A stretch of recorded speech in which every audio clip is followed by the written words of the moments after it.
voted in history as one of the most consequential, one of the most effective presidents in the United States history. And I'm speaking as a former social studies teacher. But in this moment, and as soon as President Biden made his decision, I was one of the first elected leaders in this country to endorse Kamala Harris. I didn't flinch. In fact, that's what this moment requires. Black men to stand up and not flinch. That's how I grew up. I'm one of 10. My brother would always say to me, I'm my older brother, if you're in a fight and you're ducking, you're losing. If you flinch, you're losing. We have to swing on behalf of our daughters, our aunts, our sisters, our cousins, our wives, our grandmothers. I mean, they helped build this democracy. It is very evident that there are forces that want a rematch on the Civil War. They made it very clear a season ago. They are playing for keeps. The best moment that we have to secure our democracy and protect the progress that we've made as a people is to put our arms around this sister, Vice President Kamala Harris. Yesterday, looking at my daughter in her face, 10 years old, Braden, for her to see a reflection of her being and her person and her values reflected in Vice President Kamala Harris as the first Black woman to serve as president of these United States, that's why I didn't hesitate, and that's why I did not flinch. The first elected official in the state of Illinois to come out and support her. I'm committed to doing what we do well as Black men. We organize, we challenge, we provide protection, we provide support that's financially and otherwise. The last thing that I'll say is this.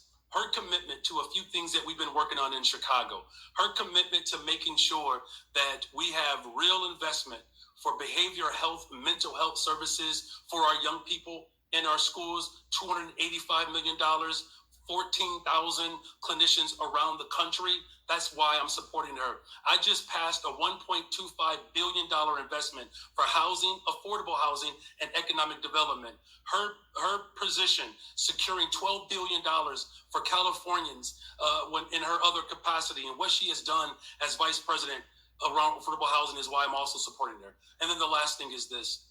We have real challenges with community safety around this country, particularly gun violence, whether it's school shootings, whether it's shootings on the block. President Biden trusting Vice President Kamala Harris to oversee for the first time in the history of Chicago and in the history of America, gun violence prevention office reduction. That's critical for our transformation. So look, I'm excited about this moment. I got elected a year ago with young voters. 26,532 votes determined my election as a progressive Black mayor versus going in a different direction.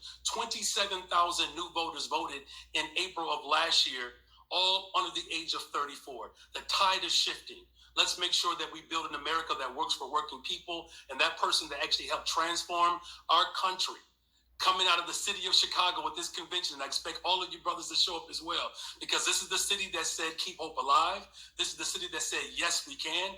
This is the city that launched the first Black woman to be a United States Senator, Kara Mosley Brown, the ambassador. History is made in Chicago. Dr. King said, we figure it out in Chicago, we can do it anywhere in the world. So you can see my enthusiasm. Let's make sure that Kamala Harris not only shatters the glass ceilings, but let's make sure that we build up an economy that works for our people. God bless y'all, brother. Look forward to seeing y'all in August, and let's make sure we make history in November. All right, then. Mayor Brandon Johnson, we appreciate it. Thank you so very much. Brothers, we have surpassed $800,000.